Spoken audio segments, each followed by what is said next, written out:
Nicola Sturgeon is the head of the SNP. For anybody who doesn't have an interest in Scotland, I totally understand. But I should give a bit of a background. So the SNP are Scotland's government. They're really useless. They're totally notoriously inept. They screw everything up, but paper over it all with money from Westminster. So they're a devolved government, which means they get all this money from Westminster in London, from the UK government, and they make all these terrible screw ups, but just keep getting money from Westminster to sort of paper over the cracks. If Westminster was serious about reforming Scottish politics, they could just audit where the money that they've given them goes, because I think a lot of it is siphoned off and corrupt, probably ends up in Hunter Biden's crack pipe. But this week the SNP have said apparently there's a drugs campaigner has come out and said that drug deaths, which are just insanely high in Scotland, they're like 2.5 times higher than the rest of the UK. Yeah, it's ridiculous. Which is insane. There's a real tradition in Scotland of taking lots of drugs, but also the SNP have come in and they've tried to pass down clan to clan. yeah. The village crack pipe, But nobody in Scotland smokes crack. They can't afford it. It's all scummy drugs like heroin, and not even heroin, like fake heroin, like fentanyl and stuff like that. Ugh, it's all gross. But yes, so the SNP got in, and they actually put up the price of alcohol in Scotland. So there's minimum unit alcohol pricing in Scotland. So now people that used to want to just because I thought you were going to say they put up the price of heroin. No, the price of heroin has come down, and the price is because of fentanyl and all these cheap Chinese. Not that I'm saying China is trying to flood the West with drugs to destabilize our societies, but it's what's happening. And so the minimum unit alcohol pricing means that drugs seem cheaper in comparison, so people are taking more drugs.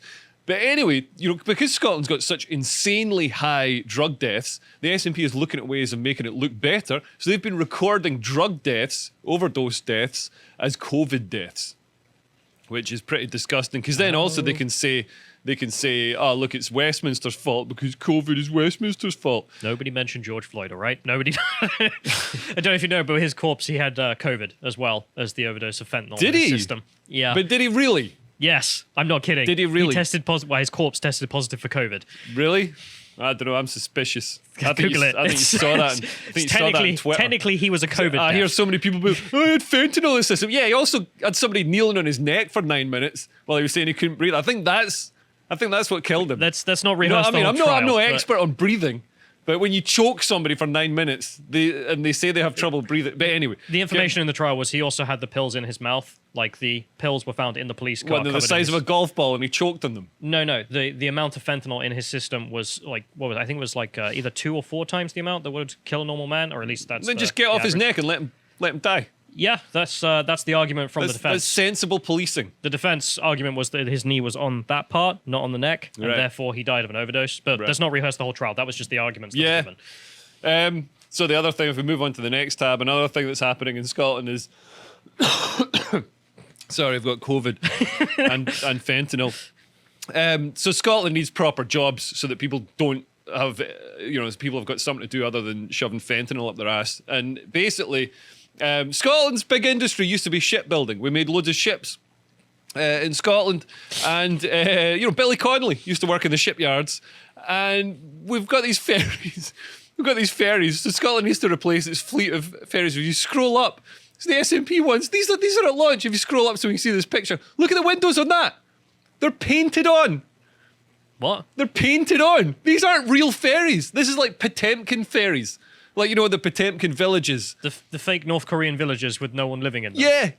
You guys are building fake ferries. We're building fake ferries so, Sturgeon can have a photo taken and be like, oh, look at the ferries we've built. But no, they don't have any windows. So, I don't really know how they're going to get where they're going when the driver can't see.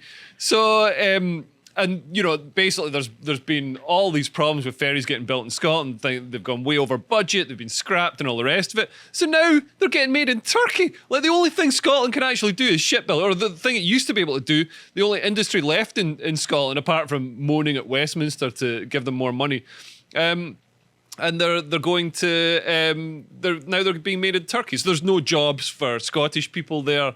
It's money, going abroad to, it's a slightly nefarious regime. Erdogan is, a dictator.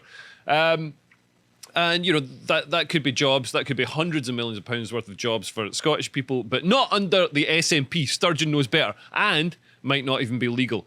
But she does lots of virtue signalling and slags off the English. Move on to the next one. So we've got this. If you play it from 20 seconds past. Before this Parliament right now is a petition demanding a pardon for the more than 4,000 people in Scotland, the vast majority of them women, accused and in many cases convicted and executed for being witches under the Witchcraft Act. This is the real pressing issue in Scotland right now. Those who met this fate were not witches, they were people. Oh, really? And they were overwhelmingly women.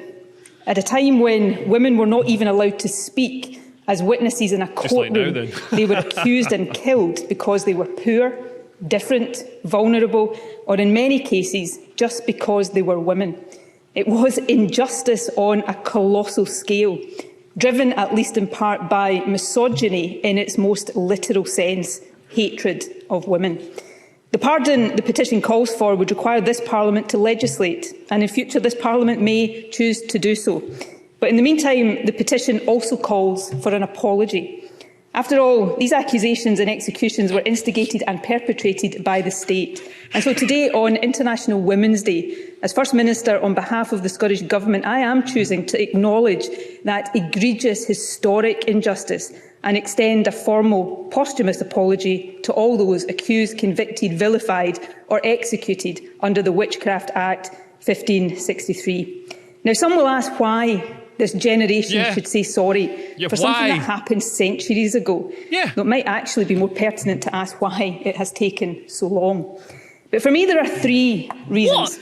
Firstly, acknowledging injustice, no matter how historic, is important. This Parliament has issued, rightly so, formal apologies and pardons for the more recent historic injustices suffered by gay men and by minors. We're currently considering a request for a formal apology to women whose children were forcibly adopted. Reckoning with historic injustice is a vital part of building a better country.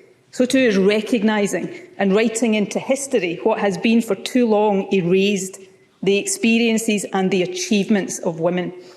Second, for some, this is not yet historic. There are parts of our world where even today women and girls face persecution and sometimes death because they have been accused of witchcraft. It's common in and Scotland. thirdly, fundamentally, while here in moment. Scotland the Witchcraft Act may have been consigned to history a long time ago, the deep misogyny that motivated it has not. We live with that still. Yeah, we live with that still, and it's interesting. She's talking about witches, women being persecuted for being different, having different opinions and stuff. That's exactly what the SNP and what Sturgeon are doing right now. But did you notice how she's taking on the language of slavery? Oh yeah, she was trying to phrase this as if like witchcraft and the purging of witches in the 1500s or God knows when, who cares, was the Scottish equivalent of like the historic injustices of slavery that black Americans still suffer because of their lineage, and therefore women who are Scottish somehow suffer still with this oppression down the generations. I don't know if she's just trying to like curry favour with women after throwing them under the bus on trans issues. For women, the reason you're not succeeding at swimming anymore is because of the witches. But yeah, and also like historically, a lot of the witches in Scotland, there are way more witches killed in Scotland than in the rest of the UK. So it was the epicenter of witch hunting in the British Isles. Scotland executed at least 15 times as many witches as England relative to its population. King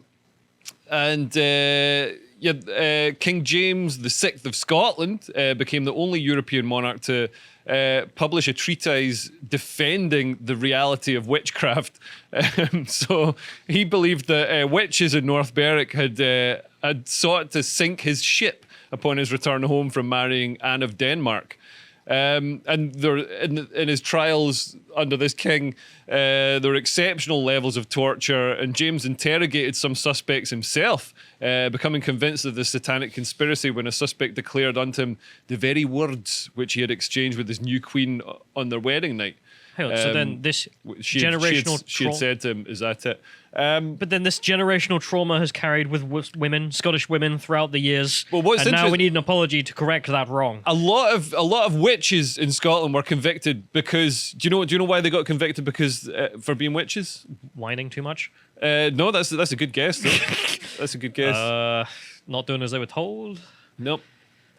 It's because they Scottish said. accent? It's because they said that they were witches. What? So, because it was a lucrative thing, you could sell curses, you could sell spells, and all this kind of stuff. You could read people's futures and Oh, fortunes. so it's like So- the women who stab all those crystals and stuff still. Yeah, they just yeah, thought yeah. it was cool and were selling it, and then someone came Yeah. along and went, well, you're a witch. And it was a witchcrafty time, people believed in all the, in all the witchcrafty stuff. So, and these women would be like, "Oh, I'm a witch. I'll do this curse. I'll put, I'll do whatever. I'll make somebody fall in love with you if you, cross my palm with silver." And then they do that, and then people would be like, "Wait a minute, she's a witch." And then the person would be like, "Oh, wait, I was just, I didn't mean like." Didn't you know being a witch is haram? Like, But it's not very Christian of you. Like, But yeah, well, Sturgeon says the deep misogyny has gone. The deep misogyny is not gone. We'll live with that still. And see, indeed, generational trauma from being oppressed as for being women. yeah, well, Still got it. Yeah, but the misogyny is still here. In Scotland, is the SNP are leading on misogyny, so they've got the this Gender Recognition Act, which will if we move on to the next tab.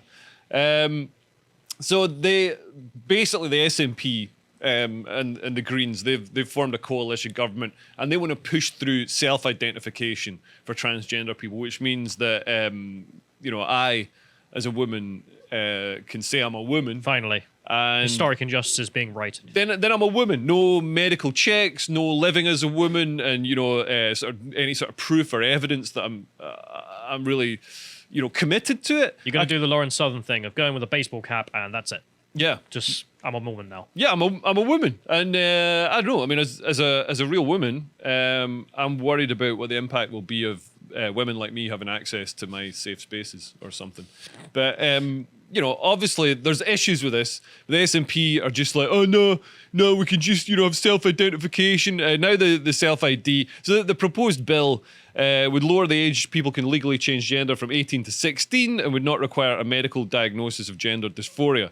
And it's actually harmed the SNP's standing with women because this means there's an erosion of women's rights. So if we move on to the next bit. People are opposed to this sort of declaration-based system because it can compromise the safety of women and girls in their safe spaces, such as changing rooms and prisons. So if we move on to the next one, we can see an example of this. Yep. This is Karen White. She is the worst one, but there are many, many examples of this. She is. So she is a. She. If we scroll down, we can see a picture of her without her makeup on. You need. You don't. They're lying. Say I'll do it later, and then never do it later. No, you don't. Just click. Yeah. See. You could just hit. I'll do it later, and it never happens. So that's Karen. That is Call me Karen. The real woman. Yep. Under self-identification. Described by the judge as a danger to women, children, and animals. Which is clearly transphobic. So Karen was sent to a women's prison because she said she was a woman.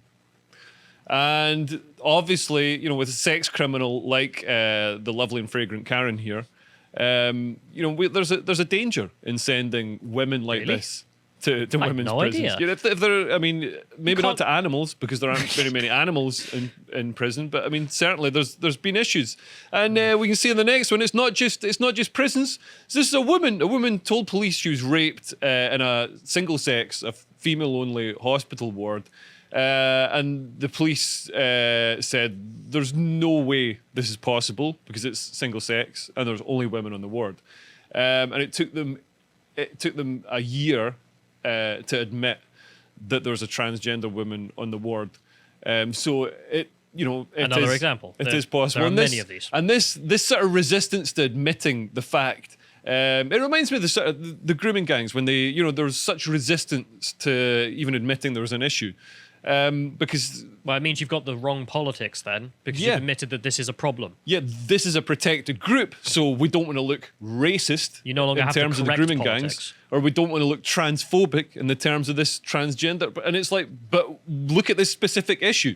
You know what I mean? This Yeah, is like if you're a police officer, I don't care if you've got the wrong or correct politics. Reality is what is important. this is a crime, and it's laid out in the law. And here we've got, this is the next tab. If we click the sound on, this is an SNP staff member. This woman here, who ironically is shouting "witch" at a woman. So this is an SNP staff member who's transgender, M2F, so meatloaf to female, and a delightful and fragrant real woman screaming "witch" at a woman. I mean, isn't this sort of going against the optics of Nicola Sturgeon's approach on witches this week? Absolutely disgusting. So, I mean, if you're transphobic, I'm not. I think it's wonderful. But, I mean, obviously, I'm a big fan of genuine transgender people who put the effort in, like Blair White, for example. I think, the more Blair Whites we have, the better. The world needs more sort of hot women. So if we get more Blair Whites, do you know what Blair White is? Yes. And would you eat her anus? No. You definitely would. No. She's smoking hot. I think Alex Jones has claimed her anyway. Alex Jones is going out with her. No, not really. But there's pictures of those together Right. because they got together. I think it was for a setup on Infowars or something. And there's just loads of people being like, "Yeah, you wouldn't touch his queen." The way they looked at each other at dinner was something. Yeah, but Blair White is an example of a transgender woman who's really made the effort, really committed to being a transgender woman, not just like whacked on some like blue eyeshadow with a shovel and then started screaming "witch" at women. Sturgeon isn't the only one standing up for defending the right for men to have access to women's spaces. So Emma Watson has virtue signalled saying, "I'm here for all the witches."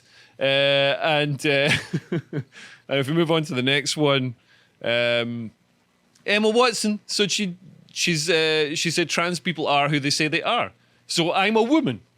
I mean, I don't know. Do you think I'm a woman? Seriously, do you think I'm a woman? I'm saying right now I'm a woman. This is going on YouTube. I can't say anything. Well, you can make your own mind up as to whether you think I'm a woman or I'm saying I'm a woman. According to Emma Watson, that means I'm a woman. Am I a woman? I don't know. I think you should have to put a bit more. I should at least shave. I think you and Emma can hang out in a girls-only space in the changing room, and that would be completely fine, according to Emma. According to Emma, she'd be fine with me coming in to the toilets at the Oscars, the ladies' toilets, and doing a massive dump. But if we skip on, actually, we better skip the next couple of things. That was me having a pop at Emma. I just said, I wonder which Pizza Hut Emma Watson would be working if it wasn't for J.K. Rowling, because she was having a pop at J.K. Rowling. If we move on to the next one, we better skip this one, actually. This is somebody having a go at witches. So, talking of witch hunts, the SNP takes part in modern witch hunts against people. Ironically, people who they classify as trans exclusionary radical feminists. So women. Also known as just, normal women.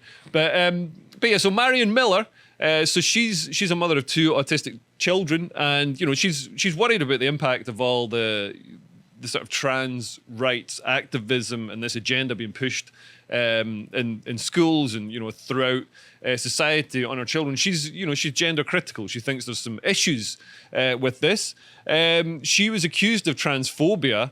One of the things she was accused of was tweeting a picture of a suffragette ribbon. I don't know if it's on the next tab. Is that so? If you scroll down, This is her So tweet. it was accused of being a noose, and they So censored it. They've had to pixelate it out. Pixelate the piece of what is that ribbon there? So yeah, suffragettes, when they were campaigning for women to have the right to vote and stuff, they tie these ribbons onto railings and stuff. And so it's obviously a feminist symbol. It's widely known and understood as a feminist symbol. You know, a symbol of It's a noose suffragettes. for hanging black people. Somebody complained that it's a noose, so it's a violent hate crime because it's, you know, whatever. Join the dots yourself. And she was arrested by the police. And I'm not joking. I spoke to the Times journalist who covered the story, and I think the Times in Scotland were one of the few papers who were actually, you know, covering it with boots on the ground. But when she was, like, you know, taken in for questioning and led out and stuff, and, you know, had to give depositions and stuff, they had the biggest, scariest police officers standing. And bear in mind, you know, she's a mother, 2 kids. She's not a danger, you know, in terms of violence. She's not. You know, she's not a flight risk or anything like that. And she, you know, she was flanked by all these, like, big, scary police officers. He said it was like something out of, you know, Darth Vader, something out of, you know, some brutal dystopian novel. So yeah, she was arrested. Obviously, hugely traumatic for her and her children, and also her lawyer, Joanna Cherry, QC. If we move on to the last tab. This one here. So we scroll down. So she was previously deposed from the SNP front bench at Westminster. She was a rival For saying women are women. she was a rival of Sturgeon's in the Scottish National Party. She was on the front bench at Westminster, and she was knocked off the front bench. Sturgeon used accusations of transphobia to get rid of her. So this is another example of Sturgeon's witch hunt against any women with the wrong opinions, which is exactly what Sturgeon was saying we shouldn't be doing. Yeah, that's a great point, though, because in 100-odd years or whatever, we're going to have to issue apologies from the state for what they have done to people for saying that women are women. Exactly. And it's absolutely insane. And, you know, Joanna Cherry, you know, she's a lesbian, she's a feminist. You know, I think it's, you know, people should listen to these women You're instead going to of be paying reparations to them in 100 years if you don't change your ways, Sturgeon. Yeah, absolutely. Like, listen to them. They may have some points that you should listen to instead of, you know, using the fact that they've said something that at this moment of time isn't politically correct to get rid of them and smear them and slander them and destroy their lives. It's disgusting. So yeah, that's it for me. The whole, you know, Sturgeon's witchcraft thing is complete virtue signaling. It's a nonsense. It's something that happened hundreds of years ago, and she's just using it, and she's mounting her own witch hunts against anybody who's either a threat to her or just has the wrong opinions. Ideological heretics. If you appreciate that segment from the podcast of the Lotus Eaters, you can go to lotuseaters.com to get access to all the premium content we have on the site, such as this premium hangout that Josh and Thomas did together, this one on should capitalism be restricted because can free markets and morality coexist. If you want to follow Thomas, you can also follow him at Getter at Thomas Dowling on Getter. Thank you and goodbye.